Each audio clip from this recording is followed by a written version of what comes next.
Have you ever looked up at the night sky and wondered about the mysteries it holds? For thousands of years, humanity has gazed at the stars, seeking answers, patterns, and meaning in the vast expanse above. But what if I told you that some of the most profound astronomical knowledge didn't come from modern telescopes or advanced civilizations, but from a remote tribe in Africa that somehow knew secrets of the cosmos they shouldn't have been able to discover? This isn't science fiction. This is the incredible story of the Dogon people of Mali and their astonishing understanding of the stars that continues to baffle scientists and historians to this day. Picture this: deep in the West African nation of Mali, far from any major cities or modern technology, the Dogon people have preserved ancient traditions and knowledge passed down through countless generations. Their culture is rich with symbolism, art, and spiritual practices that connect them to the universe in ways we're only beginning to understand. But here's where things get truly mind-bending.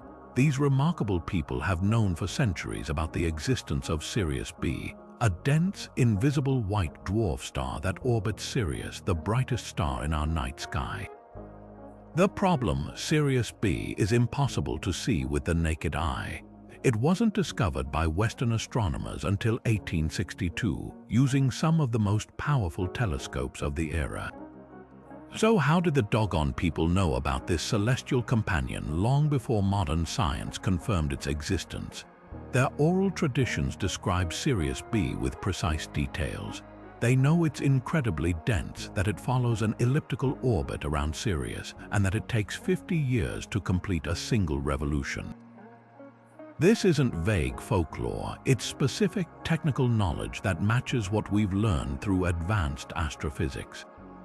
As we journey together through this exploration, we'll uncover the layers of this profound mystery, examining the theories, the controversies, and the breathtaking possibility that ancient civilizations might have possessed understanding that challenges everything we think we know about human history and our place in the cosmos. To truly appreciate the depth of this mystery, we need to understand the people at its heart. The Dogon are an ethnic group primarily living in the Central Plateau region of Mali in West Africa.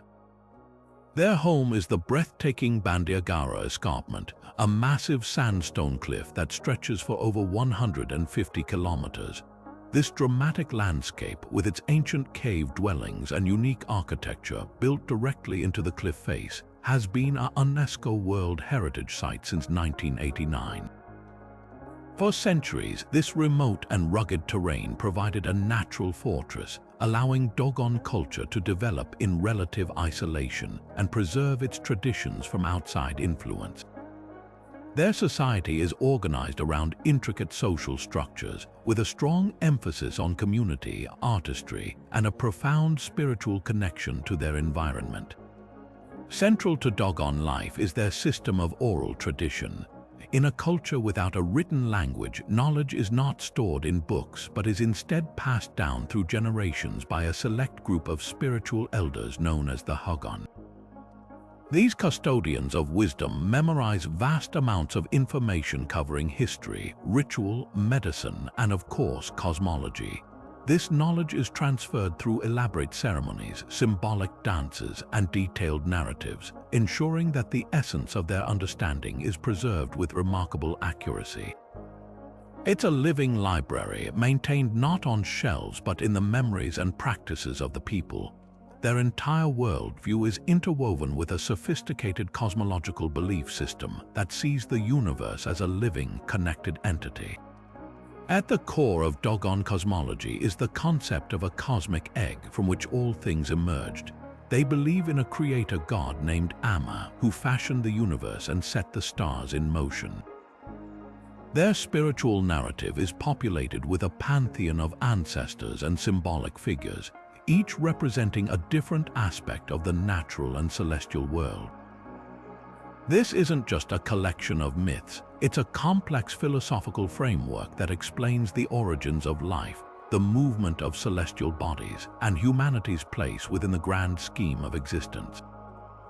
Art, ritual, and daily life are all expressions of this deep cosmology, from the precise alignment of their granaries to the symbolic patterns woven into their textiles. It is from this rich tapestry of belief and knowledge that their astonishing astronomical insights originate, forming a complete and integrated understanding of the world that is both spiritual and observantly scientific. Their profound connection to the cosmos centers on one star system in particular, Sirius. To the Dogon, Sirius is far more than just the brightest point of light in the night sky. It holds a place of supreme spiritual significance.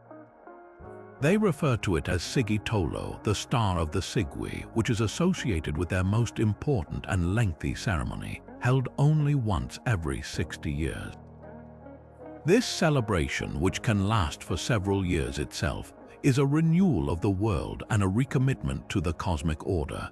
But the true mystery, the detail that has captivated and confounded outsiders for decades, lies in their intricate understanding of this star's celestial mechanics. Their oral traditions don't just venerate Sirius, they describe its composition with a startling and impossible precision. For centuries, the Dogon have spoken of a companion star orbiting Sigui Tolo. They named this tiny, incredibly heavy companion Po Tolo.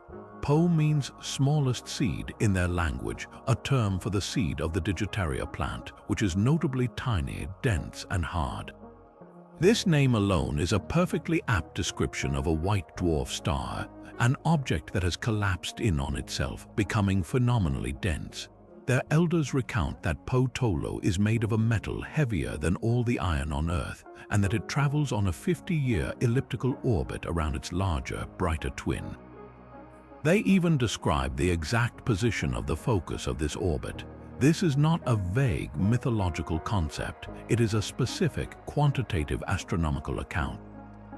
The baffling part of this story is that Sirius B, the star they call Po Tolo, is completely invisible to the unaided eye. As a white dwarf, it emits a faint, dim light that is utterly overwhelmed by the brilliant glare of its primary star, Sirius A. Its existence was only theorized by Western astronomers in the mid-19th century due to observed gravitational perturbations in Sirius A's motion. It wasn't actually seen until 1862, when American astronomer Alvan Clark, testing a new 18.5-inch refracting telescope, the most powerful in the world at the time, spotted the faint companion star. This was a monumental achievement requiring cutting-edge technology. The idea that an isolated African tribe with no access to telescopes could have possessed this knowledge for untold generations prior to this scientific discovery is the heart of the enigma. How could they have known? The implications of this question are what transform this from a curious anthropological footnote into a deep and enduring historical puzzle. This intricate knowledge of the stars is woven into a far grander cosmic narrative, one that begins with the very creation of the universe according to Dogon belief. Their creation story is not a simple tale but a complex and symbolic cosmology that details the origin of all matter, life, and consciousness. It starts with the creator god, Amma, who existed in the void.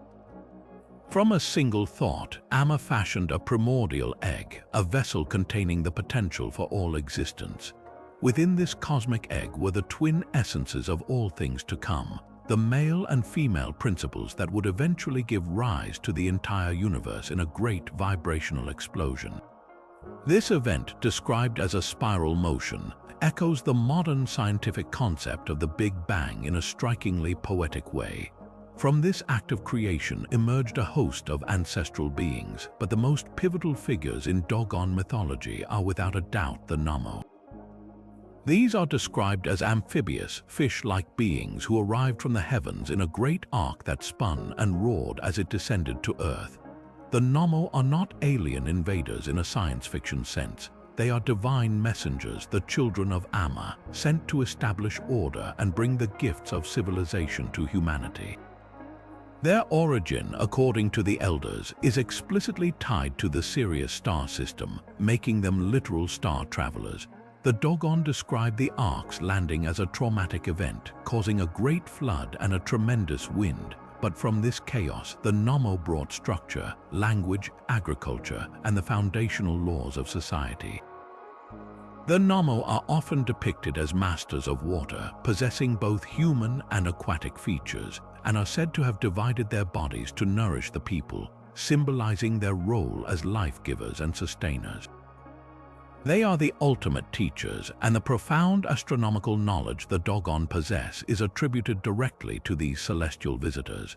The elders teach that the Nommo revealed the secrets of the stars, the precise movements of celestial bodies, and the existence of Sirius's dense companion, Potolo, imparting this wisdom to the first Dogon priests.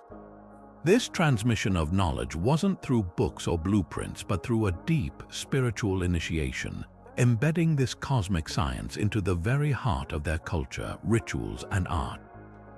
This astounding narrative presents a powerful and provocative question. Is the Dogon story of the Nommo a purely symbolic mythology, a beautiful metaphor for the dawn of human consciousness, or could it be an ancient, encoded record of actual contact with an advanced extraterrestrial civilization? The descriptions of a spinning, roaring vessel, the association with a specific star system, and the transfer of impossible knowledge have led some to propose the ancient astronaut theory, suggesting that the Dogon myths preserve a memory of interstellar visitors. This interpretation, while controversial, forces us to consider the boundaries between myth and history, and between spiritual belief and potential fact. Whether taken literally or symbolically, the story of the Nommo provides a complete and internally consistent framework that explains not only how the Dogon came to be, but also how they came to know the heavens with such impossible accuracy. It is the spiritual engine that drives the entire mystery. This deep astronomical knowledge finds its most profound and vibrant expression in the Sigui Ceremony, the cornerstone of Dogon spiritual life. Held just once every 60 years, this is not merely a festival but a complete renewal of the world, a reenactment of the original revelation of knowledge by the Nommo. The timing is everything, and it is far from arbitrary. The 60-year cycle corresponds almost exactly with the orbital period of Sirius B around its primary star, a celestial clock that the Dogon have been tracking with meticulous care for centuries. The ceremony itself can last for several years, a sprawling, deeply symbolic event that involves the entire community and reinforces the sacred connection between the heavens and the earth. The primary purpose of the Sigui is the spiritual regeneration of the Dogon people and the commemoration of the death and resurrection of the first ancestor. It is a time of profound mourning, forgiveness, and ultimately celebration. During the lengthy proceedings, masked dancers perform elaborate rituals that tell the story of the universe's creation and the arrival of the celestial teachers. The most sacred of these masks, the Great Mask or Emina Na, is so immense that it cannot be worn and is instead carried in a procession. This mask is never seen by women or uninitiated men, and a new one is crafted for each Sigui cycle, with the old one being stored in a secret cave high in the Bandiagara cliffs. These caves have become repositories of history, containing masks from ceremonies stretching back for centuries, a tangible timeline of their unwavering observance. What is truly breathtaking is how this entire, immense cultural undertaking is synchronized with a dance of stars that happens light years away. The 50-year orbit of Sirius B is not a round number, and the Dogon are well aware of this. Their elders speak of a slight adjustment, a necessary correction to their calendar to keep the earthly ceremony in perfect alignment with the heavenly motion. This demonstrates a sophisticated understanding of celestial mechanics that recognizes the difference between a precise orbital period and a rounded ceremonial one. They aren't just marking time, they are actively tracking and correcting for the intricacies of a binary star system they should have no way of even knowing exists. The ceremony culminates in a ritual that directly mirrors this cosmic dance. Participants form a long, serpentine line that winds through the villages, symbolizing the elliptical path of Potolo around its brilliant sibling. The movement of the line is slow and deliberate, echoing the vast, gradual sweep of orbital motion. Every step, every chant, and every gesture during the Sigui is a conscious, physical act of cosmic mapping, grounding an abstract astronomical truth into the very soil of Mali. It transforms their knowledge from a mere oral tradition into a living, breathing performance, ensuring that with each new generation, the precise details of the Sirius system are not just remembered but are physically embodied and experienced by the community. This intricate connection between ritual and astronomy presents a powerful challenge to conventional history. It's one thing for an ancient story to contain a curious reference that seems to match a modern discovery. It's something else entirely for an entire society to structure its most significant spiritual event around the precise orbital mechanics of an invisible star. The Sigui Ceremony is not a vague myth. It is a repeatable, observable, and meticulously timed cultural phenomenon that serves as overwhelming evidence of the Dogon's genuine, long-held understanding. This isn't knowledge that could have been accidentally imported or recently adopted. It is woven into the very fabric of their identity, a cycle that has defined their existence long before the outside world came asking questions. The sheer specificity of what the Dogon elders have recounted for generations is what elevates this story from a curious coincidence to a full-blown historical enigma. Let's break down the precise astronomical facts they preserved because the details are truly staggering. They didn't just know there was a companion star, they understood its fundamental physics. They called this star Potolo, named for the Digitaria seed. This tiny seed is one of the smallest known to them, but it is also incredibly dense and hard. By naming the star after this seed, they were providing a perfect analogy for a white dwarf, an object of immensely small size but almost unimaginable weight. Their oral traditions explicitly state that Potolo is made of a substance heavier than all the iron on Earth. This is a breathtakingly accurate description. White dwarfs are the remnant cores of dead stars, and their matter is in a state called degenerate matter. A single sugar cube-sized amount of this material would weigh many tons on Earth. The Dogon's description of it as the heaviest star is not a vague spiritual concept. It is a direct qualitative statement about its density that aligns perfectly with modern astrophysics. Furthermore, their knowledge extends to the precise dynamics of its movement. They describe an elliptical or egg-shaped orbit for Potolo around the much larger Sirius A. This is a critical detail. Orbits in binary star systems are indeed elliptical, not perfect circles, and this was a key part of the puzzle that early Western astronomers like Friedrich Bessel had to calculate to even predict the existence of Sirius B in the 1840s. The Dogon didn't just know it was there, they knew the exact shape of its path. Perhaps the most mind-bending detail of all is the orbital period. The elders state with certainty that it takes 50 years for Potolo to complete one full journey around Sirius.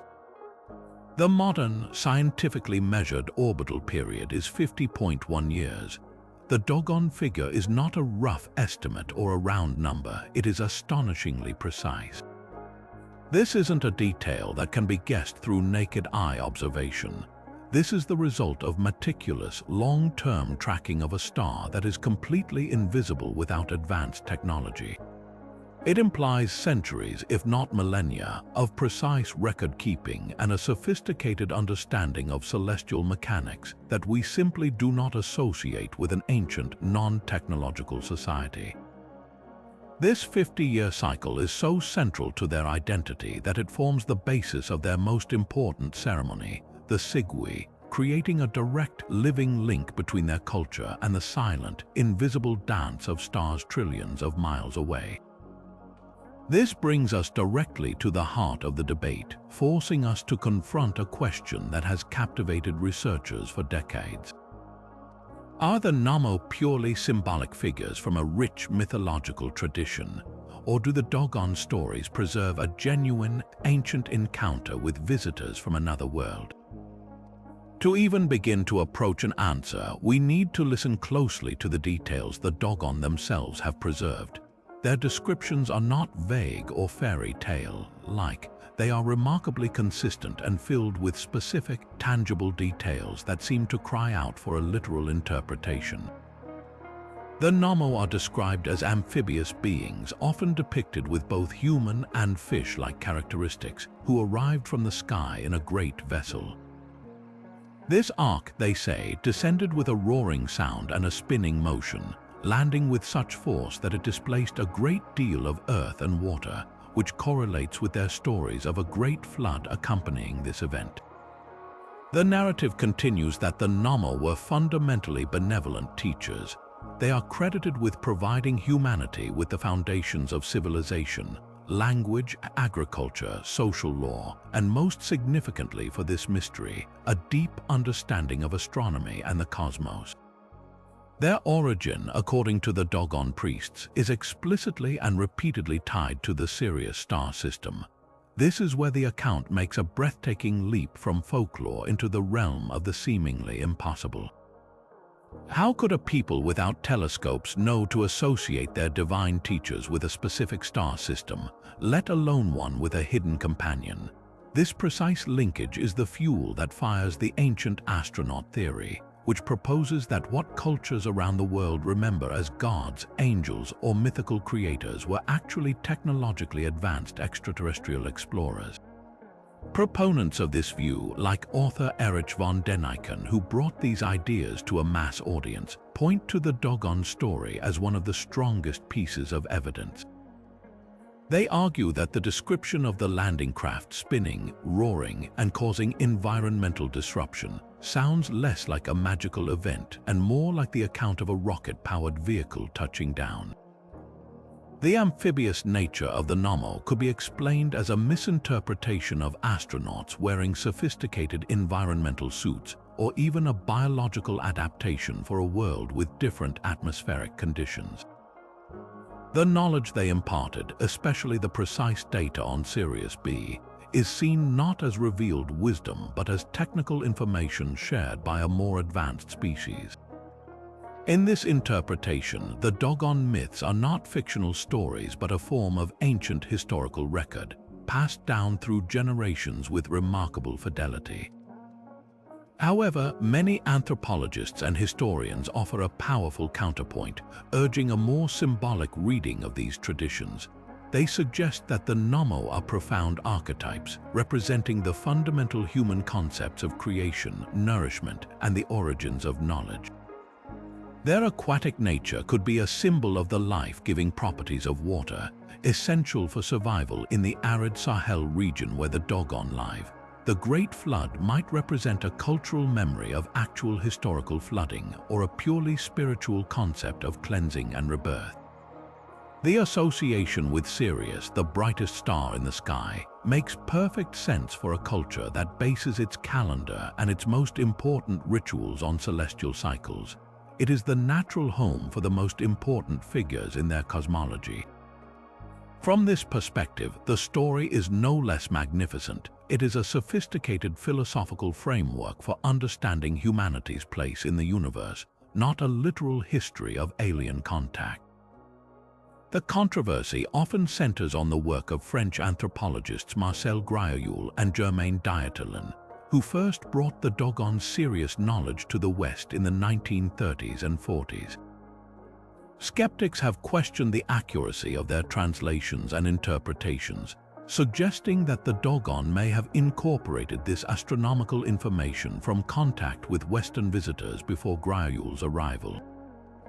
Others propose that the 50-year orbital period could be a coincidence, or that the priests, known for their deep wisdom, might have made an astonishingly accurate guess about the nature of a hidden universe. Yet, these skepticism-based explanations often feel inadequate when held against the sheer weight and consistency of the Dogon oral tradition, a tradition that predates any significant European contact and is woven into the very fabric of their 60-year ceremony. Perhaps the most compelling way to view the Nommo is to step away from the modern either or debate and appreciate the story on its own terms. In the Dogon worldview, there is no stark division between the spiritual and the physical, the mythical and the historical. For them, the Nommo are undoubtedly real. Their presence is felt in every ritual, seen in every artistic symbol, and heard in the stories told by the elders. Their reality is a spiritual and cultural one, and that reality is powerful enough to have preserved complex astronomical data for centuries. Whether one chooses to see them as metaphorical teachers or literal extraterrestrials, their impact is undeniable. They are the bridge between the earth and the heavens, the reason a remote tribe in Mali looks up at the brightest star in the sky and knows with unwavering certainty that it is not alone. The story of how the Dogon Mystery reached the wider world begins not with an astronomer pointing a telescope at the sky, but with a team of French anthropologists traversing the harsh terrain of Mali. For over 3 decades, from the 1930s through the 1950s, Marcel Graillou and his close colleague Germain Dieterlen undertook a monumental study of Dogon culture. Their approach was revolutionary for its time. Moving beyond the superficial observations of earlier visitors, they immersed themselves deeply in the community, earning a level of trust that had never been granted to outsiders before. They learned the languages, participated in daily life, and most crucially were initiated into the inner circles of knowledge held by the tribal elders, the Hogon. This unprecedented access was the key that unlocked a vault of cosmic understanding that had been sealed for centuries. The pivotal moment came in 1946, when a blind Dogon elder named Ogotmerli, a revered Hogon, agreed to share the sacred knowledge of his people with Graillou. Over the course of 33 consecutive days, Ogotmerli sat with the anthropologist, meticulously outlining the entire Dogon cosmological system. He spoke of the creation of the universe by the god Amma, the arrival of the amphibious Nommo from the heavens, and the intricate structure of the celestial world. It was during these sessions that the astonishing details about the Sirius star system were revealed. Ogotmerli described Sigui Tolo and its invisible, incredibly dense companion Po Tolo with its 50-year elliptical orbit.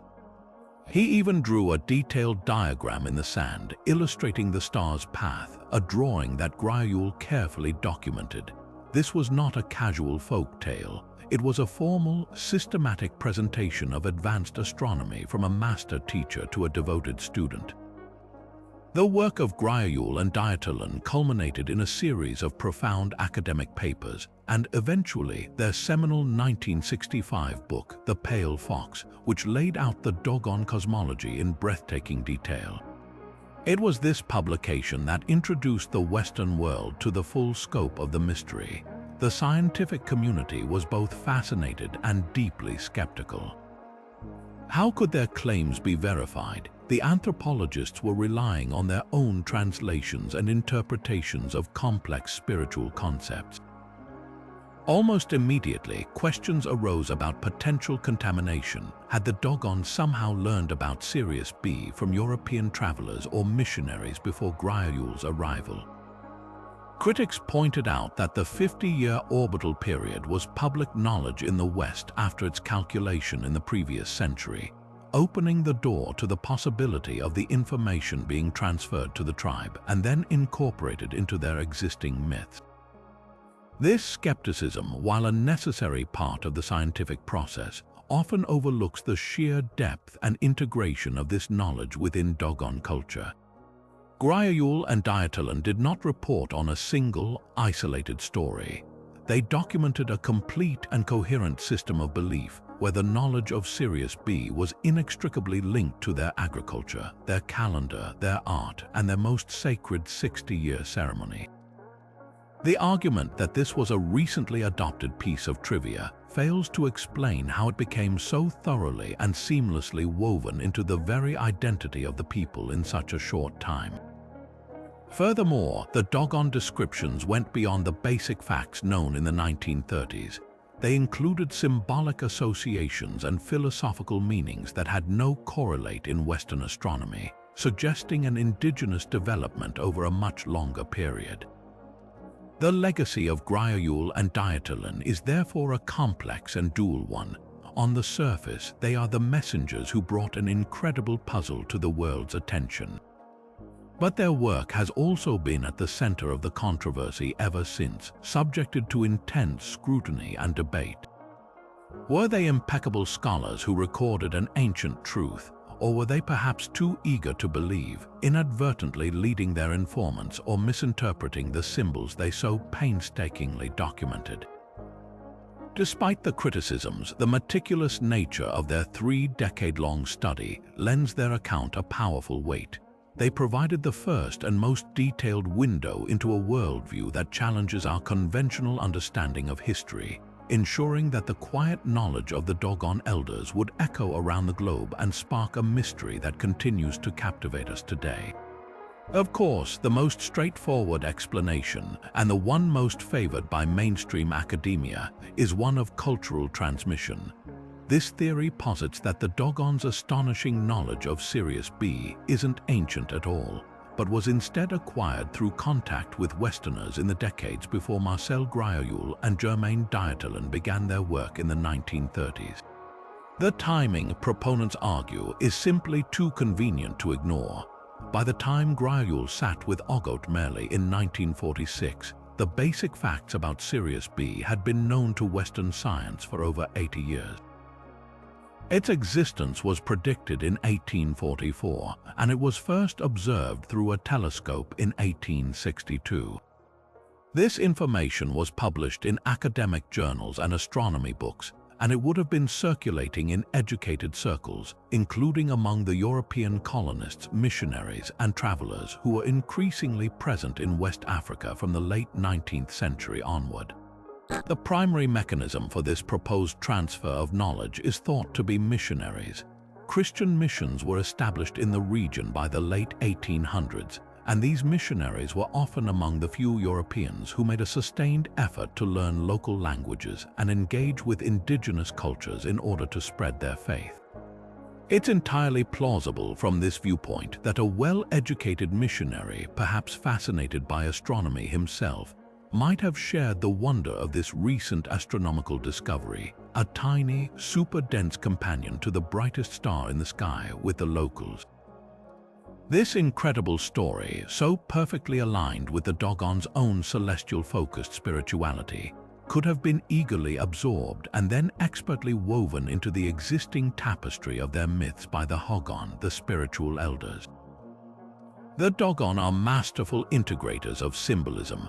A new and powerful piece of information about Sirius would not have been dismissed but rather adopted and adapted. Given a Dogon name and context, and over a generation or two, it could have become indistinguishable from their oldest traditions. Furthermore, the region was under French colonial administration from the late 19th century. This brought a steady stream of officials, soldiers, and traders through the area.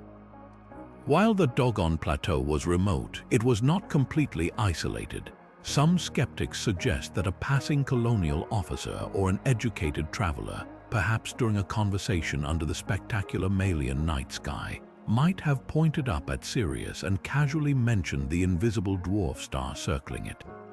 This single, offhand comment could have been the seed that grew into the elaborate Po-Tolo narrative.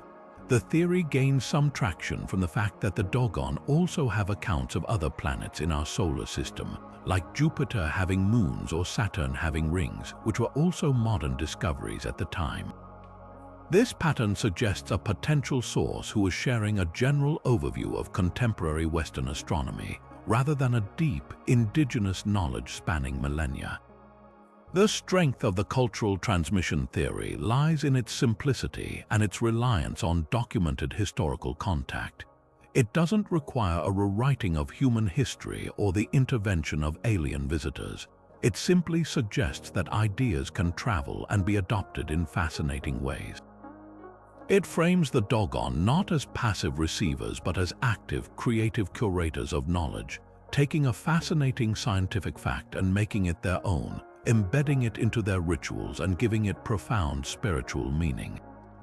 In this light, the Sigui Ceremony's 50-year cycle could be seen as a remarkable piece of cultural syncretism, a way to harmonize a newly acquired astronomical fact with their pre-existing cyclical view of time. It's a testament to the adaptability and intellectual vitality of Dogon culture, its ability to find a place for a new piece of the cosmic puzzle within its ancient worldview. Yet for all its compelling narrative, the work of Marcel Grioul and Germain Dieterlen has not been without its significant and serious critics. A closer examination reveals a series of methodological questions that cast a shadow over their findings and force us to scrutinize the very foundation of this mystery. The most persistent criticism centers on the nature of Grioul's interactions with his primary informant, the blind elder Ogottmeri. Anthropologists like Walter van Beek, who studied the Dogon decades later, pointed out that Grioul worked through a chain of interpreters, translating from Dogon to French, often via an intermediate language. In such a complex process, the potential for subtle shifts in meaning, accidental embellishment, or outright mistranslation is enormous. A single misheard word or a slightly different interpretation of a symbolic concept could have transformed a metaphorical story about the heavens into a seemingly literal description of an invisible star. Beyond the challenges of translation, there is the deeper issue of the interview dynamic itself. Critics argue that Grioul, a charismatic and intensely curious scholar, may have unconsciously asked leading questions. After spending years building rapport and clearly demonstrating his deep interest in celestial matters, he might have inadvertently guided Ogottmeri's responses. If a European scholar repeatedly asks about the stars, might a knowledgeable elder wishing to satisfy his esteemed guest shape his answers to align with what he senses the visitor wants to hear? This isn't a suggestion of intentional deceit on either side, but rather a recognition of the powerful, often subconscious, influence a researcher can have on their subject in such an intense, closed setting. The very act of observation can change the thing being observed. Furthermore, some scholars question whether Grioul and Dieterlen may have synthesized a unified cosmology from what were actually disparate and sometimes contradictory local beliefs. The Dogon are not a monolith. Beliefs and stories can vary from village to village. In their desire to present a complete and coherent system, the anthropologists might have connected dots that were not originally linked, creating a more structured and astronomically precise narrative than what actually existed in the indigenous tradition. They may have taken a genuine myth about the importance of Sirius and, through their own Western scientific lens, interpreted its symbolic elements as literal astronomical data. This would mean the stunning accuracy of the Dogon knowledge is not a product of ancient wisdom but a modern construction, a reflection of the researcher's own worldview projected onto an ancient culture. The controversy was brought into sharp focus by Van Beek's own fieldwork in the 1980s. He reported that after extensive conversations with Dogon elders, he was unable to find anyone who independently verified the detailed Sirius lore that Grioul had documented. While the elders confirmed the supreme importance of Sirius, known as Sigui Tolo, their knowledge of its companion was often vague. They knew the name Po-Tolo and its association with the tiny Digitaria seed, but specifics about its 50-year orbit, its elliptical path, and its incredible density were not widely known or discussed with the precision Grioul described. Van Beek's conclusion was stark. The intricate astronomical details were either known only to a very small, now deceased group of priests, or they were largely an artifact of Grioul's own research methods and interpretations. This critique does not necessarily invalidate Grioul's entire body of work, but it does place a crucial question mark beside it. It forces us to consider that the Dogon mystery as we know it might be a complex tapestry woven from both authentic indigenous threads and the threads of 20th century cross-cultural interaction. The truth likely lies somewhere in the middle. the Dogon undoubtedly possess a profound and ancient cosmological system that places Sirius at its heart. Gryayul and Diatalon were undoubtedly brilliant and dedicated scholars who revealed depths of Dogon thought never before seen by outsiders. Yet, in the meeting of these two worlds, it is entirely possible that the lines between traditional belief and imported fact, between symbolic truth and literal accuracy, became blurred, creating one of the most captivating and enduring historical puzzles of our time. This possibility of cultural transmission hinges on a specific and well-documented historical context, the era of European colonial expansion into West Africa. By the late 19th century, Mali was part of French Sudan, a colonial territory administered by France. This period saw an increasing, though still limited, presence of European officials, soldiers, traders, and perhaps most significantly, Christian missionaries.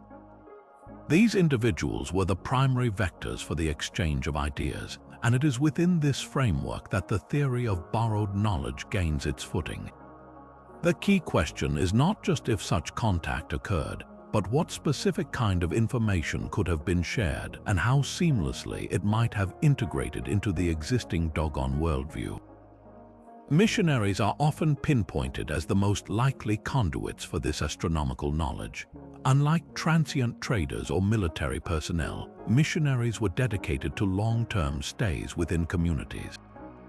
Their entire mission depended on building trust, learning local languages, and engaging deeply with indigenous cultures to spread their faith.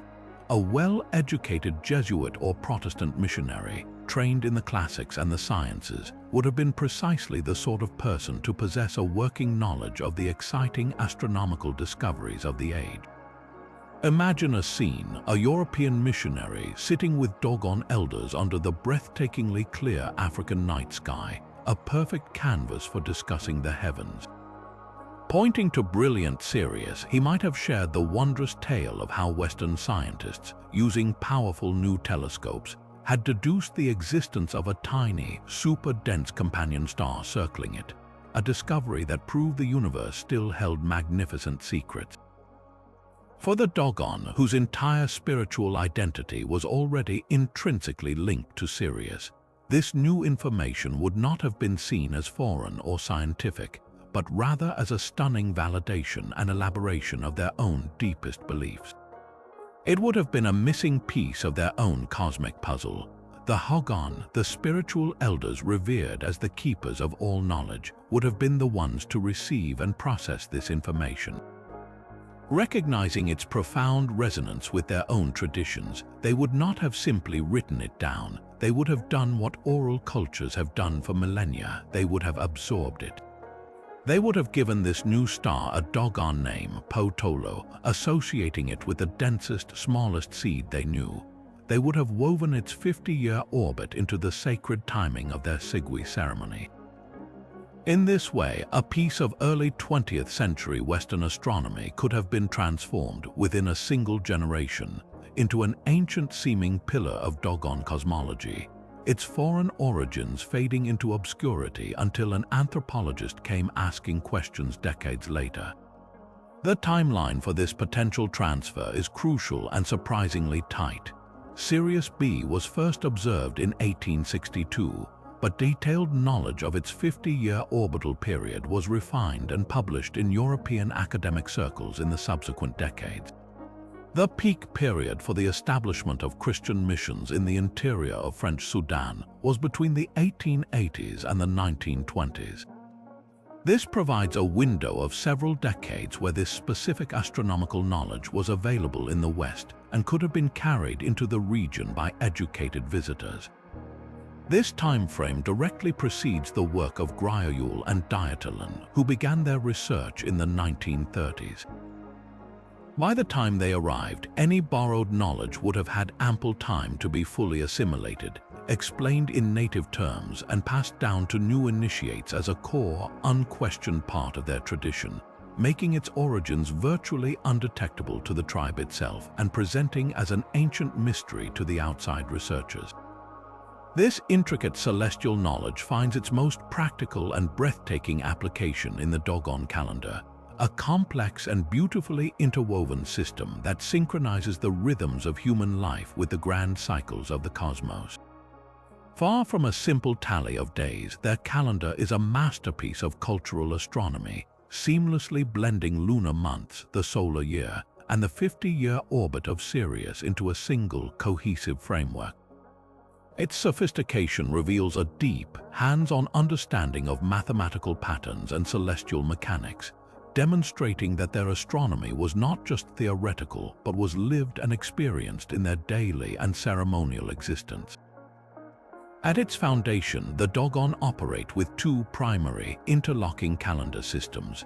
The first is a lunar calendar, which governs the rhythm of daily life, agriculture, and social rituals. This calendar is divided into 12 months of 29.5 days each, closely tracking the actual lunar synodic period. To reconcile this with the solar year of approximately 365 days, a necessity for planting and harvesting crops, the Dogon elders employ a sophisticated system of intercalation. This means they periodically insert an extra 13th month to keep the lunar months in step with the passing seasons. The decision of when to add this month is not arbitrary. It is based on meticulous, long-term observation of the sun's position on the horizon at sunrise and sunset, a practice known as horizon astronomy. But the true genius of their system lies in its integration with the Sirius cycle. Alongside their lunar solar calendar, the Dogon maintain a separate, sacred calendar that is exclusively tied to the orbit of Po Tolo around Sigui Tolo. This 50-year cycle is the heartbeat of their spiritual world, culminating in the Sigui Ceremony.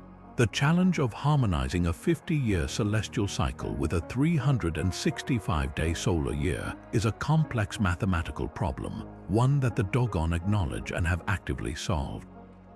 Their elders speak openly about the need for periodic corrections to their ceremonial count, demonstrating an awareness that the orbital period is not a neat, round number but is actually 50.1 years.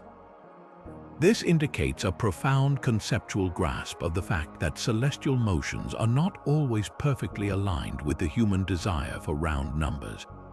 The integration of these cycles is expressed in their art and village layout. The Dogon famously designed their villages as a symbolic representation of the human body, but this design is also a cosmic map.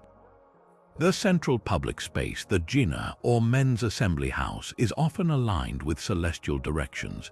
Their granaries, with their distinct pointed roofs, are said to represent the celestial arc of the Nommo, and their doors are frequently oriented to mark significant solar or stellar events throughout the year. This physical embedding of cosmic order into their architecture ensures that their astronomical knowledge is not just memorized but is physically inhabited, a constant, tangible reminder of their connection to the universe. This deep, embedded understanding forces us to reconsider what we mean by advanced knowledge. The Dogon did not build telescopes or write complex equations on paper. Instead, they built a cultural system, a living, breathing observatory where knowledge was encoded in ritual, architecture, and oral tradition. Their calendar is a testament to the power of sustained, generational observation. By carefully watching the sky for centuries and correlating those movements with life on Earth, they achieved a level of precision that feels, to the modern mind, almost impossible. It stands as a powerful alternative model of science, one that is holistic, spiritual, and deeply interconnected, proving that advanced understanding of the cosmos can be achieved through paths other than the one taken by Western technology. What makes the Dogon tradition even more fascinating is that it doesn't exist in a vacuum.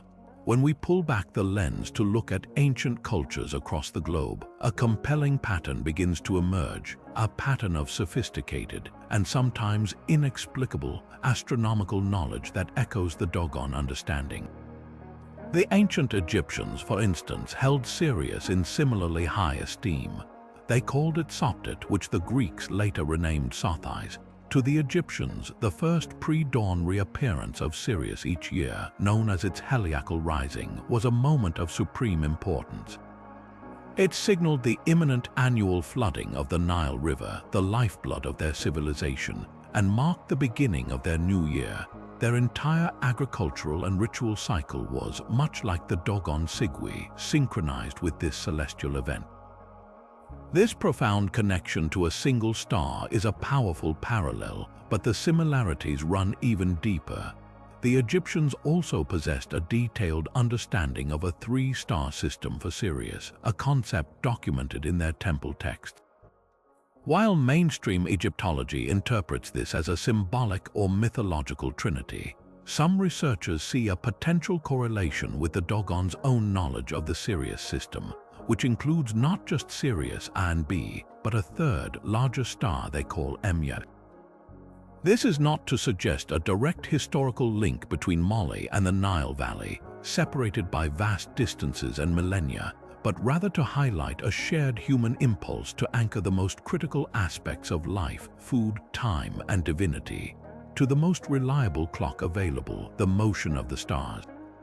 Venturing further into the ancient world, we find the Babylonians, master astronomers who meticulously charted the heavens from their ziggurats. Their achievements were staggering. They developed complex mathematical models to predict planetary movements and lunar eclipses with remarkable accuracy, all without optical aids. Their precise records, preserved on countless clay tablets, demonstrate a long-term, systematic observation of the sky that spanned centuries. This dedication to tracking celestial cycles over generations mirrors the Dogon approach, suggesting a universal methodology among pre-technological cultures. Patient, meticulous observation passed down through an initiated priestly class. The Babylonians saw omens in the sky, the Dogon saw the Nommo, but both cultures shared the fundamental belief that the cosmos was a readable text, filled with meaning critical to human existence. Perhaps the most striking parallel, however, comes from across the Atlantic Ocean with the Maya civilization of Mesoamerica. The Maya were arguably the most advanced astronomers of the ancient world. Their calendar systems were mind-bogglingly complex and precise, interweaving multiple cycles of different lengths. They calculated the solar year to a degree of accuracy that surpassed the Julian calendar used in Europe at the time. They tracked the synodic period of Venus, the time it takes for the planet to return to the same point in the sky relative to the Sun, with an error of just 1 day in 500 years. This level of precision, achieved through naked eye observation and a sophisticated base 20 numerical system, stands as a monumental achievement. Like the Dogon, the Maya embedded this astronomical knowledge into the very fabric of their culture. Their towering pyramid temples, such as El Castillo at Chichen Itza, are not just religious structures but functioning astronomical instruments. During the equinoxes, the play of light and shadow creates the illusion of a serpent slithering down the staircase, a dramatic fusion of architecture, celestial mechanics, and mythology. Their sacred text, the Popol Vuh, describes heroic twins descending into the underworld and ultimately being cast into the sky as stars. This narrative, much like the Dogon story of the Nommo, blends celestial events with divine actors, creating a cosmology where the sky is both a map and a storybook. The drive to precisely measure time and to then ritualize that measurement in grand public ceremonies is a thread that binds the Maya of Central America to the Dogon of West Africa, despite there being no conceivable contact between them. So what are we to make of these echoes across time and space? One compelling perspective is that of astrotheology, the idea that many of the world's ancient religions and myths have their roots in the observation of celestial bodies and events. In this view, the gods were often personifications of planets and stars, and their myths were allegories for astronomical phenomena. The story of the Nommo arriving from Sirius could be an allegory for the star's significance in marking time and seasons. The Egyptian story of Osiris, Isis, and their son Horus has been interpreted by some as a metaphor for the constellations Orion, Sirius, and the Sun. This doesn't diminish these traditions. Instead, it reveals a profound ancient wisdom that recognized the inseparable connection between the heavens and human fate. These widespread parallels suggest that the Dogon knowledge, however it was acquired, is part of a much larger, universal human story. It's a story of our ancestors everywhere looking up at the same night sky and seeking to understand their place within it. They used the tools they had: keen eyesight, patient record-keeping, and a powerful capacity for storytelling. Whether through the precise mathematics of the Maya, the omens of the Babylonians, the stellar rituals of the Egyptians, or the oral traditions of the Dogon, ancient civilizations arrived at a sophisticated understanding of cosmic order. This shared heritage of celestial wonder doesn't necessarily solve the mystery of how the Dogon knew about Sirius B, but it does place their achievement within a grand, global tradition of human curiosity and ingenuity, showing us that the desire to decode the universe is a fundamental part of who we are. Of course, this cosmic puzzle wouldn't be complete without hearing from the other side of the debate, the voices of rigorous scientific skepticism, and perhaps no voice was more eloquent or influential in this regard than that of the beloved astronomer and science communicator Carl Sagan. In his 1979 book, Broca's Brain, Sagan dedicated an entire chapter to the Dogon mystery, not to dismiss the Dogon people or their rich culture, but to apply the sharp tools of scientific skepticism to a claim that seemed to defy conventional history. His conclusion was both elegant and deflating. He argued that the most likely explanation was not ancient astronauts or lost wisdom, but a perfectly understandable process of cultural contamination. Sagan's core argument rests on a simple, powerful principle often called Occam's razor: the idea that the simplest explanation that fits all the facts is usually the correct one. From this viewpoint, the complex theory of extraterrestrial visitors or an independently developed, hyper-advanced ancient astronomy requires a long chain of extraordinary assumptions. The simpler explanation is that the information traveled from a culture that had it to one that did not. Sagan pointed to the established historical timeline. Western science discovered Sirius B in 1862 and calculated its 50-year orbit by the 1840s. European contact with the Dogon region, particularly through French administration and Christian missionaries, intensified between the 1880s and the 1920s. This creates a clear window of several decades where this knowledge was available in the West and could have been transmitted to the Dogon. He elaborated on the mechanism, suggesting it wouldn't have required a concerted effort. A single educated missionary or colonial officer, marveling at the brilliance of the African night sky with Dogon elders, might have casually pointed to Sirius and shared the incredible news that Western science had recently discovered a tiny, super-dense companion star circling it, a star invisible to the naked eye. For the Dogon, whose spiritual life was already deeply intertwined with Sirius, this wouldn't have been seen as foreign information. It would have been a stunning revelation, a missing piece of their own cosmic puzzle.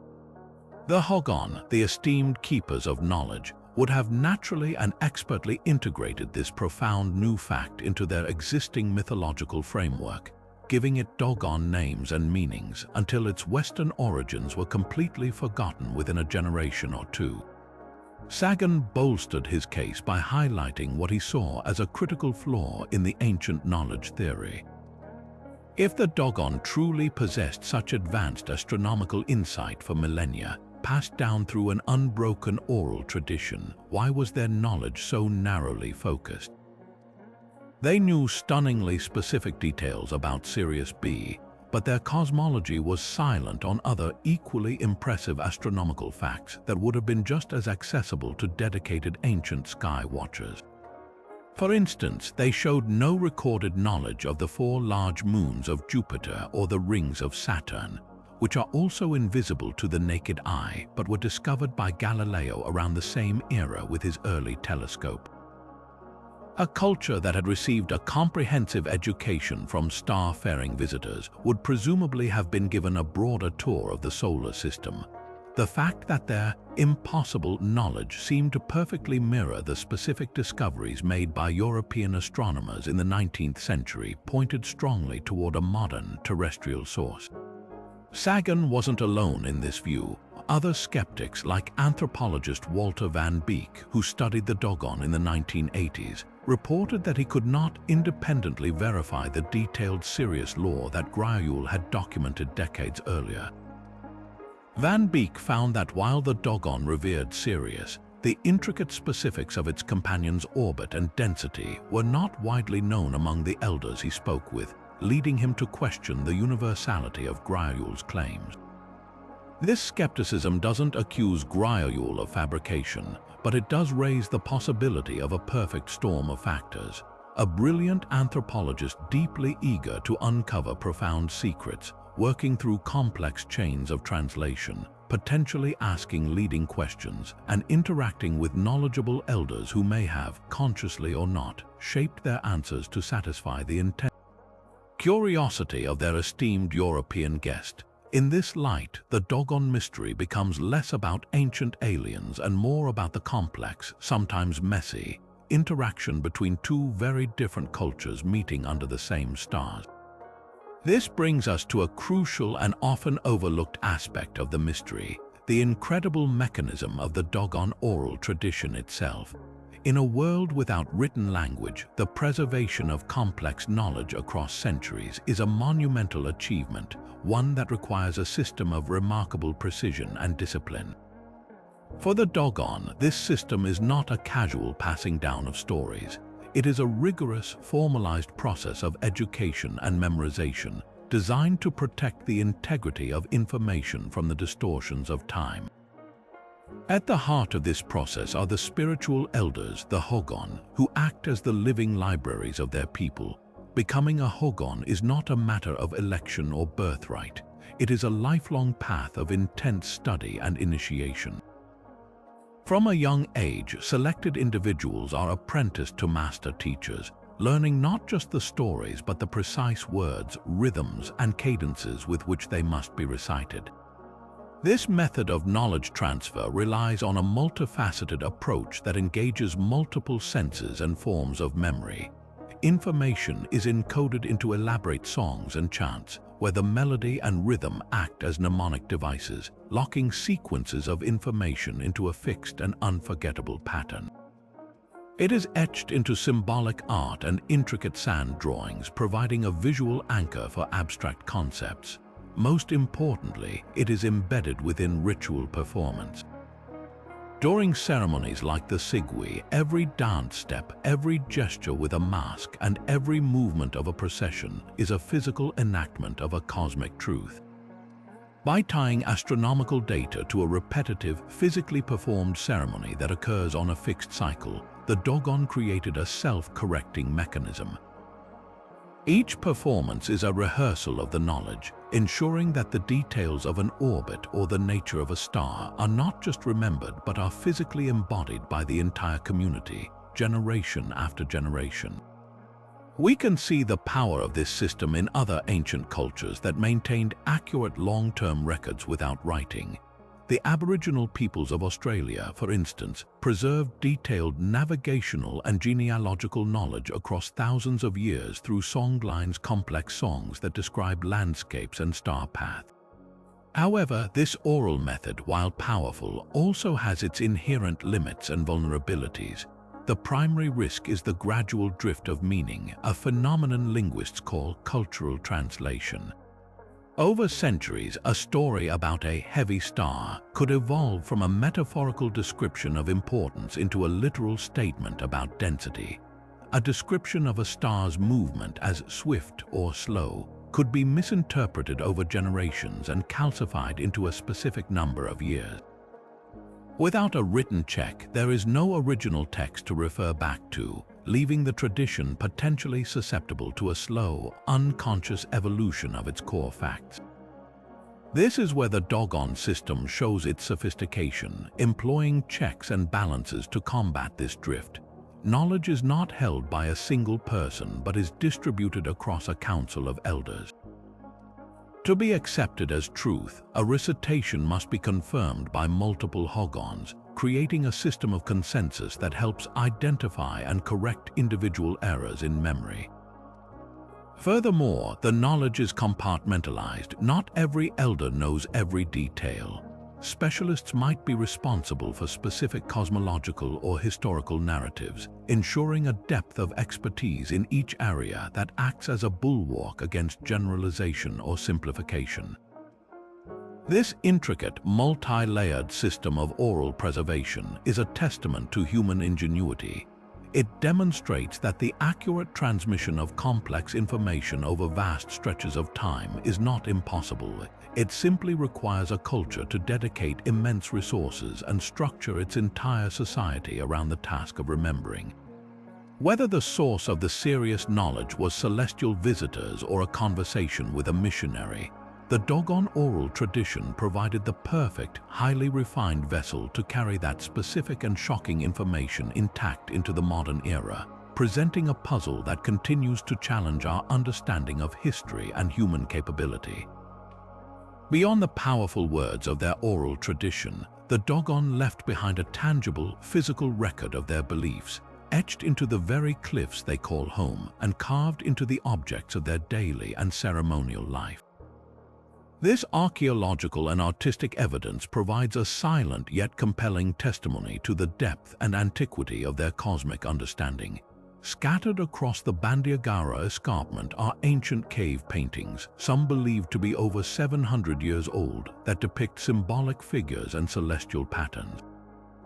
While not literal star charts, these artworks consistently feature motifs that scholars like Griaule and Dietolin interpreted as representations of the Sirius system. One recurring symbol shows a central circle surrounded by a smaller, elliptical path, which they argued could be a diagram of Sirius and the orbit of its dense companion, a visual echo of the sand drawings made by Augut Merli. The most profound artifacts are those used in the Sigui Ceremony itself. The immense, awe-inspiring Imina Na, or Great Mask, is the most sacred object in Dogon culture. Crafted anew every 60 years, it is not meant to be worn but is carried in procession, a physical embodiment of the first ancestor and the knowledge they brought. Its design is a complex tapestry of symbolism, incorporating elements that represent the Nommo, the stars, and the cosmic order. Similarly, the Kanoga masks with their double-barred crosses are often interpreted by outsiders as symbolizing the arrangement of the cosmos or perhaps even the concept of a spinning or orbiting motion. These are not mere decorations, they are three-dimensional texts, their forms encoding philosophical and astronomical principles that are explained to initiates during the rituals. Perhaps the most striking everyday artifacts are the ceremonial stools and granary doors. Many Dogon stools are supported by carved figures, often representing the Nommo or ancestral twins, lifting the seat of knowledge above the earthly realm. The doors of their granaries, which hold the community's vital food supply, are meticulously carved with symbolic patterns. Griaule and Dietolin documented that these carvings frequently include a pattern of 82 radial lines, a number they directly linked to the periodicity of the Sigui ceremony and its connection to the Sirius cycle.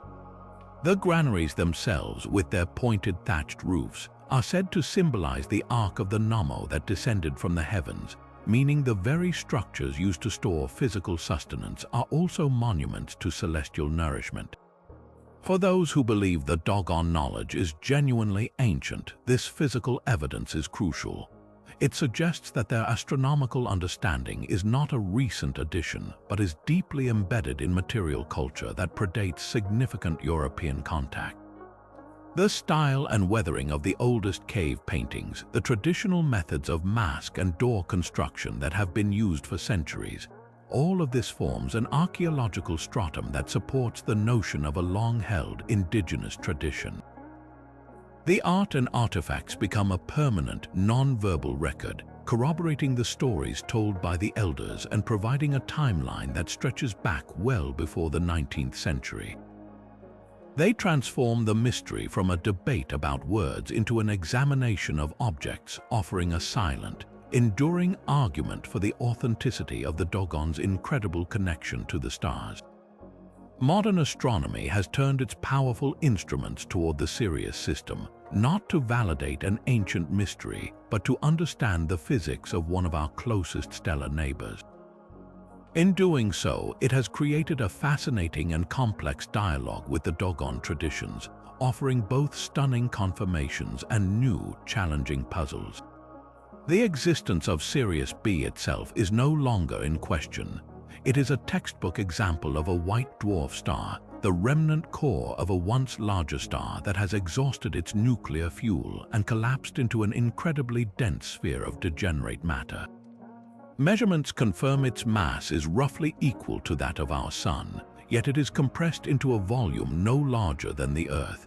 This perfectly aligns with the Dogon description of Potolo as unimaginably heavy and dense, a star made of a substance heavier than all the iron on Earth. The orbital characteristics described by the Dogon have also held up to intense scientific scrutiny. Precise astrometric measurements have confirmed that Sirius B follows a highly elliptical orbit around Sirius A, taking 50.1 years to complete a single revolution.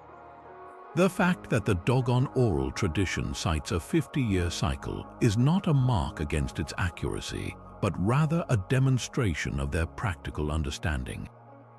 Their elders have always acknowledged the need for slight calendrical corrections over time to keep their Sigui Ceremony in sync with the heavens, indicating they were aware the true period was not a neat, round number. This nuanced grasp of celestial mechanics, recognizing the difference between a ceremonial approximation and a precise astronomical value, is perhaps more impressive than a perfectly matching number would have been. However, the conversation between ancient knowledge and modern science becomes more complicated when we look beyond Sirius B. The Dogon cosmology doesn't stop with a single companion star. Their traditions speak of a third star in the system, which they call Emya, or Son of Women. They describe it as larger and 4 times lighter than Potolo, but also orbiting Sirius A and even having a satellite of its own. This is where modern astronomy, for now, draws a hard line. Despite exhaustive searches using the most advanced telescopes and imaging techniques, including the Hubble Space Telescope, no astrophysicist has found any evidence for a third star, an Emya, in the Sirius system. The current scientific consensus, based on decades of precise observation of the gravitational interactions between Sirius A and B, is that the system is conclusively a binary one. The gravitational pull required for a star of any significant mass simply isn't there. The math doesn't allow for it. This presents a critical fork in the road for interpreting the mystery. For skeptics, the absence of Emya is the most compelling evidence that the Dogon's specific knowledge of Sirius B was likely acquired from a modern source in the late 19th or early 20th century. They argue that the tribe would have learned about the then recent discovery of Sirius B, and in the process of integrating it into their existing myths, they might have elaborated further, inventing additional celestial bodies to fill out their cosmological narrative. The presence of an error in this view makes the story more human and plausible rather than less so. Proponents of the ancient knowledge theory offer a different interpretation. Some suggest that Emya might not refer to a large, bright star, but to a different kind of celestial object, perhaps a large planet or a dense cloud of asteroids and dust that has yet to be detected. Others posit that the reference could be symbolic rather than literal, representing a different spiritual concept within their complex belief system. There is also the tantalizing, though highly speculative, possibility that the Sirius system was different in the distant past. Could a third star have been ejected from the system or undergone a cataclysmic transformation long ago, an event whose memory was preserved in myth? While astrophysicists consider this extremely unlikely given the system's stable binary state, it remains a theoretical possibility that fuels the imagination.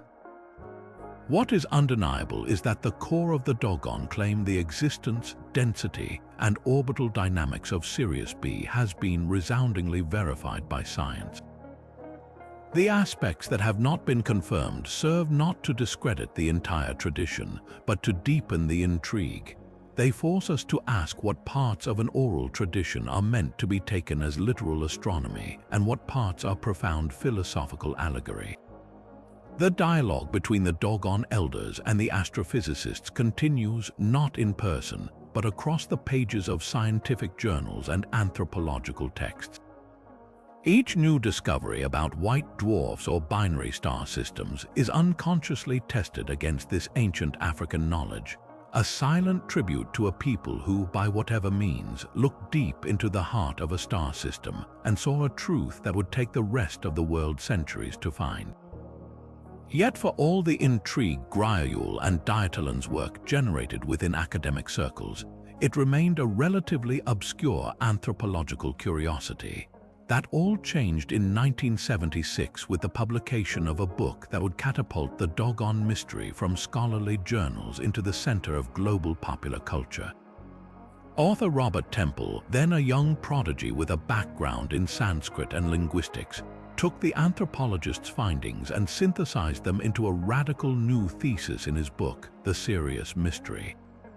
Temple's work did not merely present the facts, it offered a breathtaking and controversial interpretation that captured the imagination of a generation fascinated by the possibilities of ancient astronauts and lost civilizations.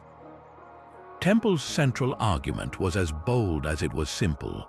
He proposed that the Dogon knowledge was not just ancient but was literally true. The Nommo were actual, physical beings from the Sirius star system who visited Earth in a distant prehistoric past. In his view, the Dogon traditions were not symbolic myths but a carefully preserved historical record of this extraterrestrial contact. The Sirius Mystery meticulously laid out the astronomical details, drawing direct parallels between the Dogon descriptions and modern astrophysics, and framed it as overwhelming evidence that challenged the entire narrative of human history. Temple suggested that this advanced knowledge was a legacy gift from these interstellar visitors, a piece of a cosmic puzzle that somehow survived intact within an isolated African tribe while the rest of humanity forgot. The impact of Temple's book was immediate and seismic. It arrived at the perfect cultural moment, riding a wave of public fascination with Erich von Däniken's Chariots of the Gods. And the burgeoning ancient astronaut theory, the Sirius Mystery provided a single, seemingly watertight case study that was far more specific and academically grounded than many other claims in the genre. It offered a compelling story with a clear conflict, the undeniable accuracy of the Dogon knowledge versus the impossibility of its origin. This narrative was irresistibly packaged for a mass audience, transforming a complex anthropological discussion into a thrilling detective story that questioned the very foundations of science and history. Perhaps the book's most significant and lasting influence was its role in shaping the public's perception of the mystery. For countless readers, Temple's interpretation became the story. The intricate details of Dogon culture, their oral traditions, and their spiritual beliefs were often overshadowed by the more sensational extraterrestrial hypothesis. The conversation shifted from how the Dogon knew these things to a debate over whether ancient aliens had visited Earth. This framing, while incredibly effective at generating interest, also had a polarizing effect. It created a stark divide, forcing people to choose sides in a battle between forbidden archaeology and mainstream skepticism, often at the expense of appreciating the Dogon people and their culture on their own terms. Despite its popularity, the Sirius Mystery was met with fierce criticism from the scientific establishment. Astronomers like Carl Sagan took direct aim at Temple's thesis, reiterating the cultural transmission argument and pointing out what they saw as logical flaws, such as the Dogon's lack of knowledge about other invisible solar system features like Jupiter's moons.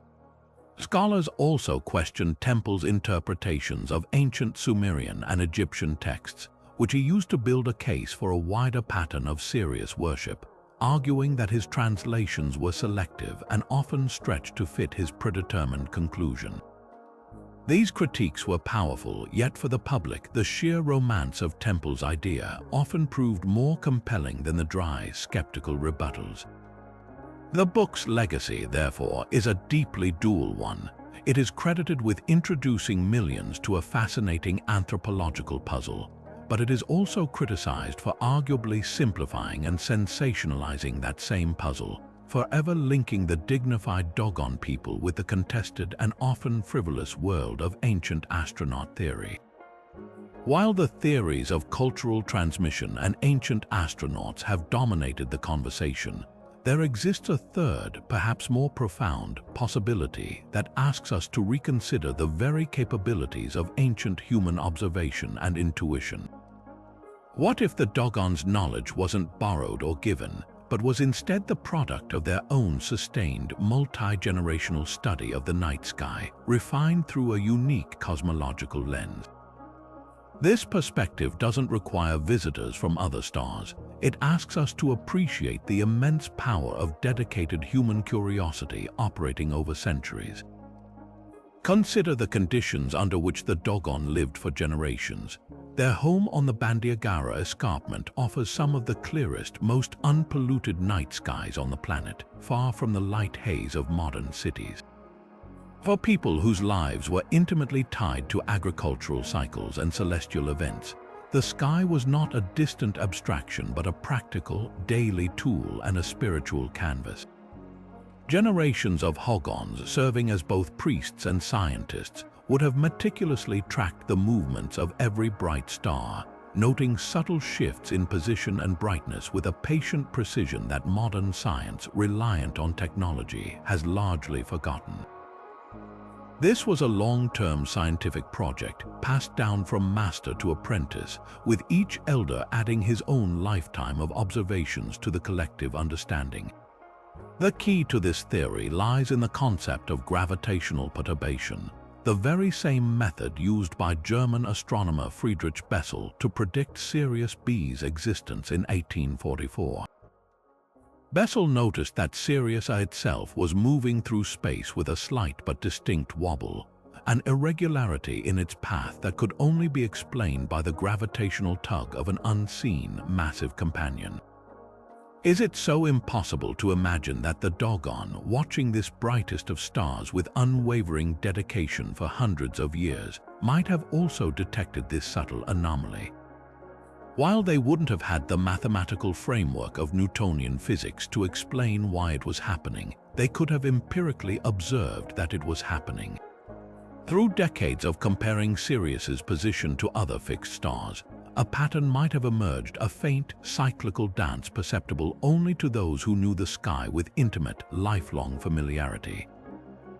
Their description of the companion's orbit as elliptical and taking 50 years could then be explained as a brilliant piece of intuitive deduction. An elliptical path, rather than a perfect circle, is a natural assumption for any object whose influence seems to wax and wane in a non-uniform pattern. The 50-year period could have been calculated by tracking the time between the most pronounced phases of Sirius's perceived wobble. Over many cycles, this period could have been refined to a remarkable degree of accuracy. Their description of Potolo as incredibly dense might be a philosophical conclusion rather than a physical one. If a star is massive enough to pull the brightest object in the sky off its course, yet remains completely invisible, it stands to reason that its material must be of an unimaginable, concentrated heaviness, hence the analogy to the tiny, impenetrably hard Digitaria seed. This theory of independent discovery reframes the Dogon not as passive recipients of knowledge but as active, brilliant astronomers in their own right. It suggests that their cosmological framework, with its creator god Amma and the divine Nommo, was the vessel they used to encode and explain these complex astronomical truths. The Nommo, then, become personifications of cosmic forces or the very concept of revealed knowledge itself, a metaphorical way to teach the intricate workings of the universe. This view honors the Dogon's intellectual achievement, positioning them within a global tradition of ancient sky watchers, like the Babylonians with their planetary models or the Maya with their Venus tables, who achieved staggering accuracy through patience, dedication, and a deep, culturally specific form of scientific genius that we are only now beginning to fully appreciate. Today, the world of the Dogon stands at a fascinating and delicate crossroads, where ancient celestial traditions meet the relentless pace of the 21st century. The Bandiagara Escarpment is no longer the isolated fortress it once was. The pathways to their villages are now traversed by tourists seeking a glimpse of a timeless culture, researchers armed with modern technology, and the pervasive influence of global media and education. This influx from the outside world brings both opportunity and challenge, creating a complex dynamic that directly impacts the preservation of their most sacred astronomical knowledge. The very isolation that once protected their traditions has now given way to a new era of connection, forcing a critical question. In a world of smartphones and satellite internet, can the profound wisdom of the Dogon elders find a place in the hearts and minds of the younger generation? Many observers note a palpable shift in the intergenerational transmission of this ancient lore. For centuries, the path of knowledge was clear. A select few young men would be chosen for initiation, dedicating their lives to studying under a Dogon, memorizing the intricate details of the Sirius system, the cosmic narratives of the Nommo, and the precise timing of the Sigui Ceremony. This was a lifelong commitment, demanding immense discipline and a willingness to live apart from the rapidly modernizing world. Today, however, the youth of Dogon society are presented with a vastly different set of choices. Formal education, often taught in French and focusing on a standardized global curriculum, offers a gateway to careers in cities like Mopti or even the capital, Bamako. The economic pressures of modern life make these opportunities incredibly attractive, pulling young people away from the lengthy and economically non-remunerative path of becoming a spiritual custodian. This creates a real risk that the deepest layers of this knowledge could become fragmented or lost. Some elders have expressed concern that while the broad strokes of their culture, the magnificent masked dances, the artistic symbols, the general reverence for Sirius remains strong as points of cultural pride and tourist attraction, the nuanced technical astronomical understanding is receding into the domain of a shrinking number of very old men. The specific orbital calculations, the sand-drawn diagrams of celestial motion, and the philosophical interpretations of the cosmos require a level of dedicated study that is increasingly at odds with the realities of contemporary life. It is one thing to know that Sirius has a companion. It is another entirely to understand the precise implications of its 50.1-year elliptical orbit and its role in correcting the ceremonial calendar. Yet to declare this ancient knowledge extinct would be a profound mistake and a disservice to the resilience of Dogon culture. The situation is far more nuanced than a simple story of loss. There is a growing movement both within the Dogon community and among supportive outsiders to document and preserve this wisdom before it fades.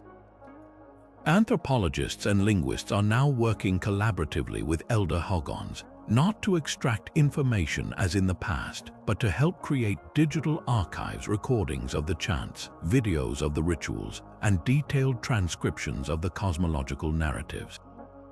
This effort aims to create a permanent, accessible record that can serve as a resource for future generations of Dogon people, even if the traditional master-apprentice chain is weakened.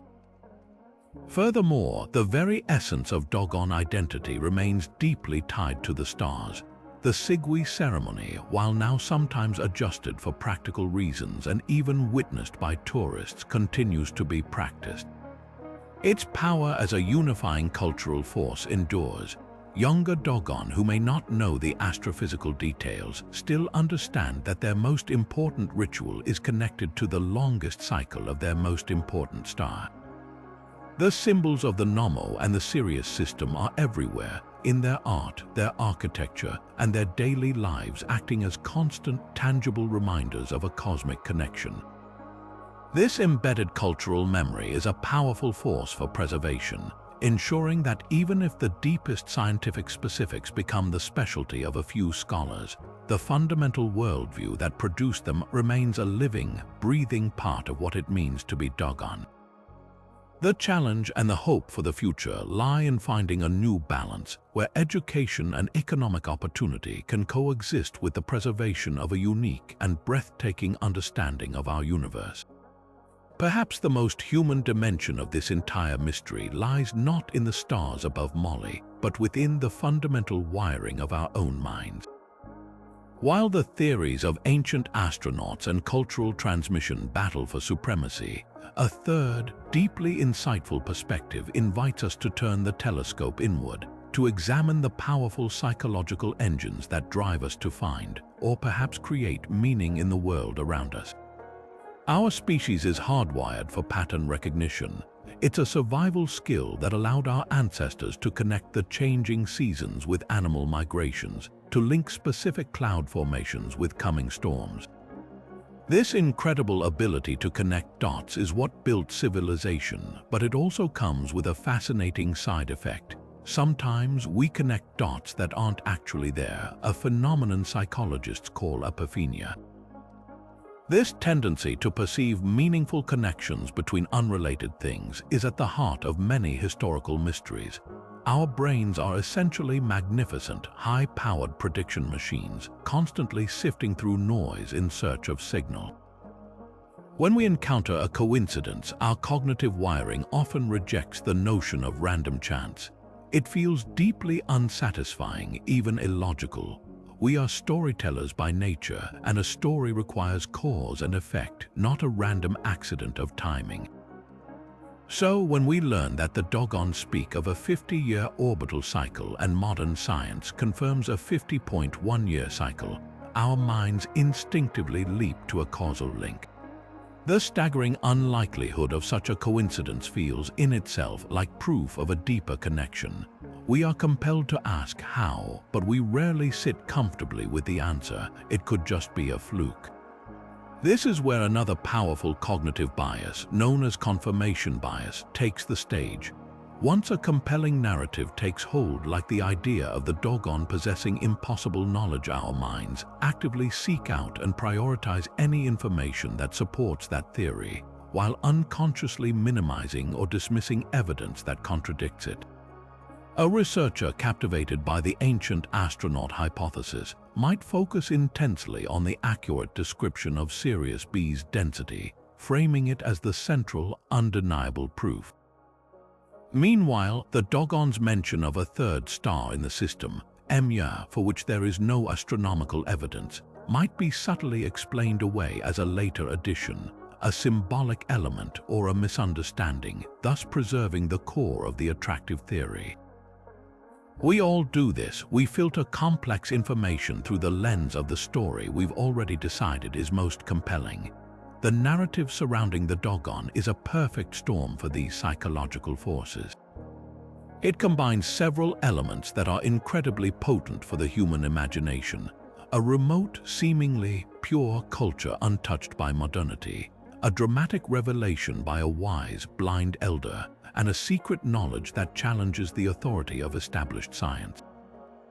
This is a powerful and archetypal story structure, one that resonates deeply with our love for underdog narratives and hidden truths. The story itself is so elegant and satisfying that the possibility of a more mundane explanation, like the slow, unrecorded transfer of information from a missionary to an elder a century ago, feels messy, complicated, and far less magical. Our psychology often favors the beautiful story over the complicated truth. This isn't to say that the Dogon knowledge is necessarily an illusion or that all mysteries are just in our heads. Instead, this psychological perspective adds a crucial layer of self-awareness to the investigation. It reminds us that the mystery of the Dogon is a dialogue between two incredible phenomena: the fascinating intricacies of an African culture's cosmology, and the equally fascinating intricacies of the human mind's desire for wonder.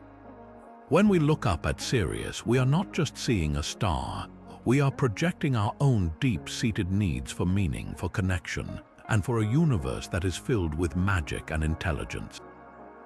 The true enigma may be a blend of all these factors, a fragment of borrowed knowledge, a core of ancient observation, and our own powerful, pattern-seeking minds weaving them together into a story so compelling that its truth, in every sense of the word, continues to captivate us. Beyond the debates over its origins, the Dogon Mystery has ignited a profound and transformative conversation within the field of Afrocentric historical studies, serving as a powerful catalyst for re-evaluating the entire narrative of Africa's intellectual contributions to the world. For centuries, Western historical accounts have often marginalized or outright dismissed the scientific and philosophical achievements of pre-colonial African societies, perpetuating a narrative of a continent waiting for enlightenment from the outside. The Dogon tradition, with its precise astronomical knowledge, directly challenges this Eurocentric framework, forcing a long-overdue recognition of sophisticated indigenous knowledge systems that developed entirely independently. This revelation has empowered scholars to re-examine the African past not as a void of accomplishment, but as a rich tapestry of innovation and intellectual depth. The Dogon example provides a compelling case study for Afrocentrism, a scholarly movement that places Africa at the center of historical analysis and celebrates the agency of its people. It demonstrates that complex scientific understanding did not require telescopes or written equations, but could be achieved through meticulous generational observation, encoded into oral traditions, ritual, and art. This shifts the very definition of science away from a purely Western technological model to include other, equally valid forms of systematic inquiry and knowledge preservation. The impact extends far beyond the borders of Mali, encouraging a fresh look at other African civilizations. It invites comparisons to the astronomical alignments of Great Zimbabwe, the mathematical precision of Egyptian pyramid construction, and the intricate calendrical systems of other West African cultures like the Yoruba. The Dogon story acts as a key, unlocking a door to a broader understanding of Africa's role in the history of human thought. It argues that the continent was not a passive recipient of knowledge, but an active, generative center of cosmological and scientific discovery, whose contributions have been systematically overlooked or attributed to other sources. This reassessment is not just an academic exercise, it carries deep cultural and political significance. For people of African descent around the world, the Dogon narrative is a source of immense pride and a powerful counter-narrative to historical denigration. It provides tangible evidence of a glorious intellectual heritage, affirming that their ancestors gazed at the same stars as the Greeks and Babylonians and arrived at their own profound insights. This knowledge fosters a sense of identity rooted in accomplishment and complexity, challenging the damaging stereotypes that have persisted for generations and contributing to a much-needed process of cultural reclamation and healing.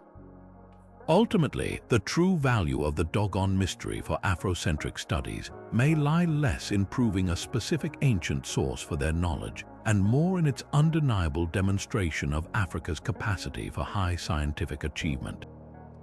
Whether the knowledge of Sirius B was independently discovered, spiritually revealed, or culturally transmitted and then masterfully integrated, the fact remains that the Dogon people possessed and preserved this complex understanding within a robust and sophisticated cosmological framework.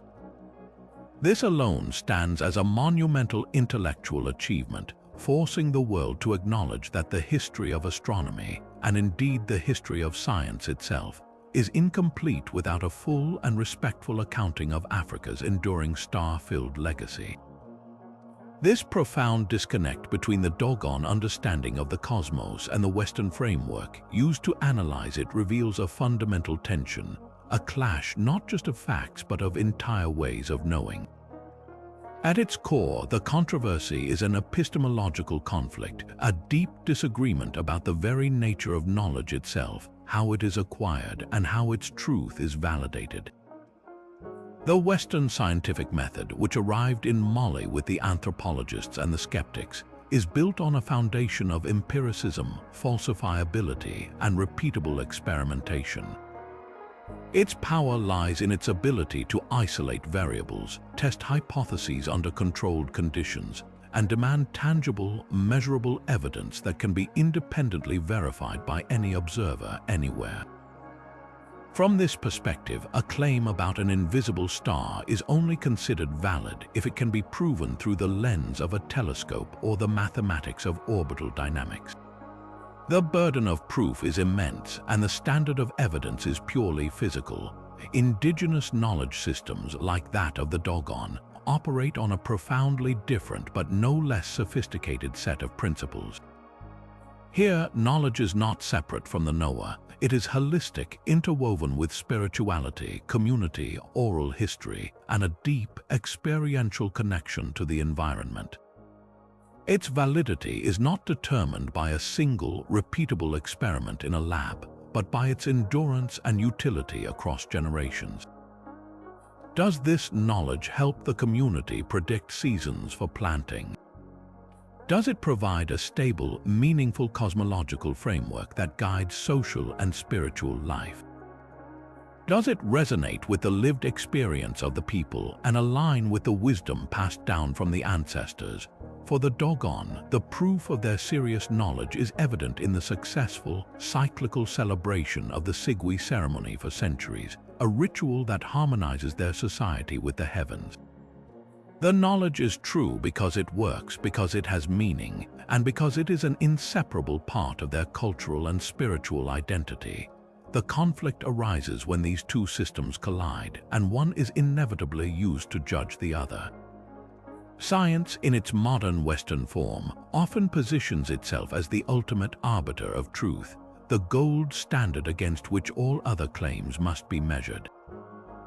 When it encounters a tradition like the Dogons, its first instinct is to dissect, to verify, and to demand the same kind of physical proof it requires of its own theories.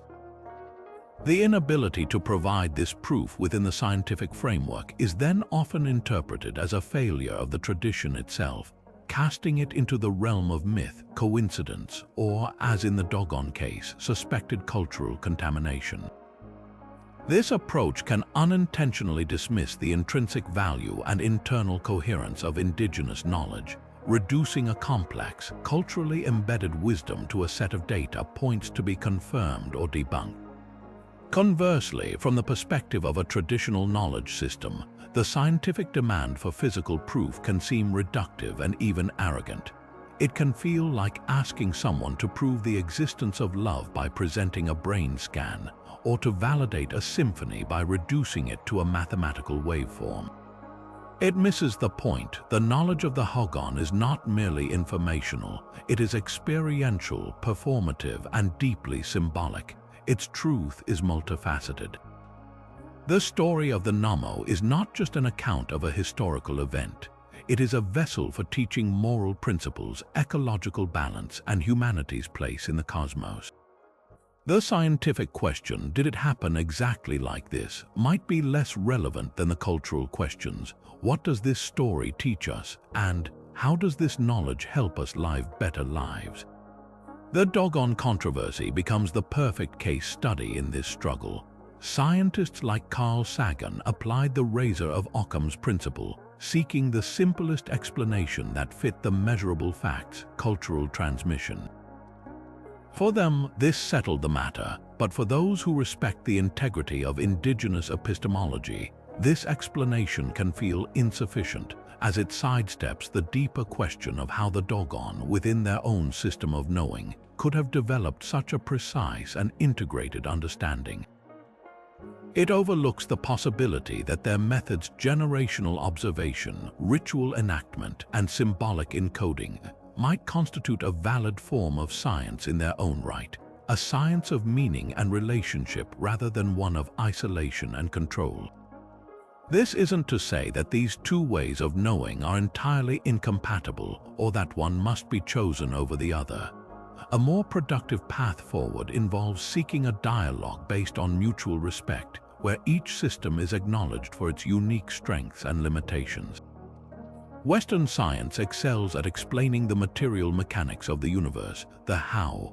Indigenous knowledge often excels at exploring purpose, connection, and the why. Perhaps the true lesson of the Dogon is not about proving a single truth, but about humbly recognizing that our understanding of the cosmos is richer and more complex than any one methodology can contain. It invites us to consider that the greatest mysteries might not be solved by choosing between the telescope and the oral tradition, but by learning to listen to the insights of both. Even after we account for the possibility of cultural transmission and the powerful lure of psychological patterns, certain facets of the Dogon tradition stubbornly resist any easy, conventional explanation. These are the details that linger in the mind, the pieces of the puzzle that don't neatly fit, forcing even the most ardent skeptics to pause and acknowledge that the mystery may not be so easily solved. The core question isn't just whether the Dogon knew about Sirius B, but the startlingly specific and integrated nature of what they knew, details that a passing missionary would have been unlikely to share and a local elder would have found impossible to independently verify. Consider the description of Sirius B's material composition. The Dogon didn't just say it was heavy, they specifically stated it was made of a metal called sagala, which they described as being heavier than all the iron on Earth. This is not a general statement of importance, it is a qualitative description of density and atomic weight that perfectly aligns with our modern understanding of a white dwarf's degenerate matter. A white dwarf is so dense that a single teaspoon of its material would weigh several tons. The analogy is breathtakingly precise. It's one thing for a missionary to excitedly talk about a newly discovered dark star or a companion to Sirius. It is quite another to engage in a detailed conversation about the hypothetical composition of that star's matter in terms a 19th century European would have understood, let alone think to convey to an African tribesman. This level of specific physical detail feels out of place in a casual cross-cultural exchange and points toward a more profound origin. Then there is the intricate understanding of the orbital dynamics. The Dogon elders didn't just know the orbital period, they knew the orbit was elliptical, not circular. They described it as an egg-shaped path. This is a critical distinction. In the mid-19th century, the fact that binary star orbits were elliptical was known to astronomers, but it was a technical detail buried in academic papers. It seems highly improbable that this nuanced characteristic would be the highlight of a traveler's stargazing story. Furthermore, the Dogon associated this elliptical motion with the creative force of the god Amma, linking the abstract celestial mechanics directly to their spiritual narrative of the cosmic egg from which all creation emerged. This isn't just borrowed data, it's data that has been fully metabolized into a complex philosophical system, suggesting a much longer period of internal development and contemplation than a few decades would allow. Perhaps the most baffling claim, one that even Robert Temple's ancient astronaut theory struggles with, is the Dogon knowledge of a third star in the system, which they call Emya, or Son of Women. They describe it as having about a quarter the mass of Potolo and 4 times its brightness, also orbiting Sirius A, and even possessing a single satellite of its own. Modern astronomy has found absolutely no evidence for this third body despite decades of searching with our most powerful instruments. For skeptics, this is proof positive of myth-making. But within the Dogon tradition, Emya is not a peripheral footnote, it is an integral part of their cosmological map. Its absence in our telescopes could be interpreted in multiple ways.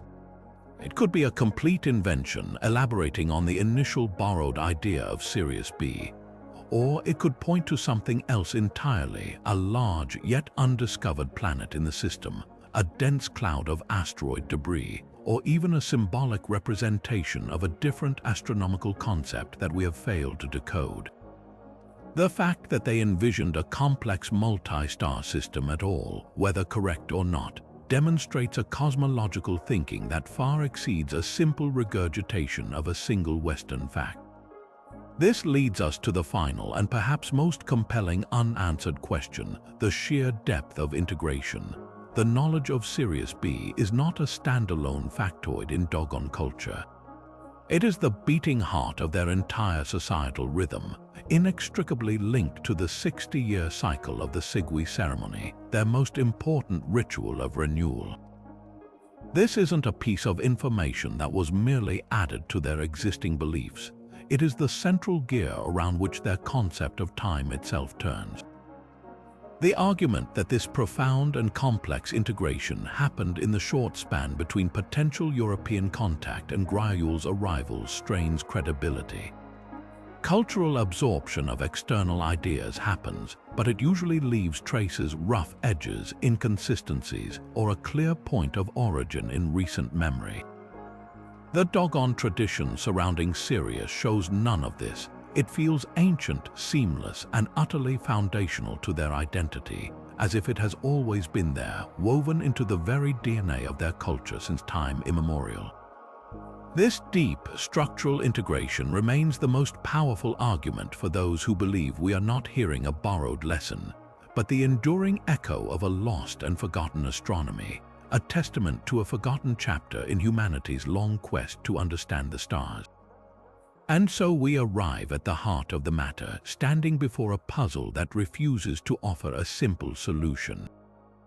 On one side of the scale, we have the sheer, breathtaking weight of the Dogon's specific knowledge, the name Potolo, the 50-year elliptical orbit, the description of a substance heavier than all the iron on Earth, details that align with modern astrophysics with an accuracy that feels nothing short of miraculous. This is the evidence that points toward a profound and ancient understanding, a secret of the cosmos preserved in oral tradition and ritual. It suggests a chapter of human history we may have lost, a testament to the possibility that deep astronomical insight can be achieved through paths of long-term observation and cultural dedication that lie entirely outside the Western scientific model. Yet, placed carefully on the other side of the scale are the equally compelling arguments for cultural transmission. The timeline is undeniably tight. The facts about Sirius B were known in the West decades before anthropologists arrived, and the presence of missionaries and colonial officials provides a plausible, even likely, vector for this information to have been shared. The principle of Occam's razor, that the simplest explanation is often the correct one, suggests that a conversation under the stars is a more rational answer than interstellar contact or an independently developed advanced astronomy. This viewpoint asks us to see the Dogon not as passive receivers, but as brilliant integrators, masterfully weaving a newly discovered scientific fact into the rich, existing tapestry of their spiritual beliefs, thereby making it their own. Perhaps, then, the true value of the Dogon mystery is not in choosing a side, but in appreciating what the debate itself reveals to us. It forces a confrontation between two very different ways of knowing.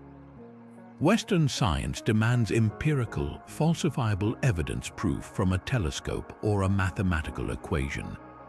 Indigenous knowledge systems often find their validation in utility, meaning, and endurance. Does this understanding help the community thrive? Does it provide a stable, meaningful cosmological framework that has stood the test of generations? The Dogon tradition's power lies in its deep integration into their identity. The knowledge is true because it is the heartbeat of their most sacred ceremony. We are left to wonder if our modern insistence on one form of proof blinds us to the validity of another. This story ultimately transcends astronomy and becomes a lesson about humanity itself. It speaks to our insatiable need to find patterns and meaning in the universe, a drive that leads us to both magnificent discoveries and fascinating misinterpretations. It challenges the often-told narrative that places Europe at the center of scientific progress, reminding us that sophisticated knowledge has flourished in every corner of the globe, born from unique relationships between people and the world around them. The Dogon people, through their enduring connection to the stars, invite us to expand our definition of science and to respect the profound intellectual achievements encoded not in textbooks, but in tradition, art, and ritual. So where does this leave us? With a mystery that is far more valuable solved. The enduring enigma of the Dogon's knowledge is a gift, a catalyst for curiosity, a reminder to question established narratives, and an invitation to marvel at the incredible diversity of human thought. Whether you are drawn to the possibility of ancient wisdom or the logic of cultural exchange, this puzzle encourages a vital balance, the open-mindedness to consider extraordinary possibilities, paired with the critical thinking to demand rigorous evidence. It asks us to look up at the star Sirius not just as a point of light, but as a symbol of all we have yet to understand about our past, our planet, and our place in the vast, star-filled tapestry of the cosmos. The greatest lesson may be that some mysteries are not meant to be closed, but to remain open, forever inspiring our sense of wonder.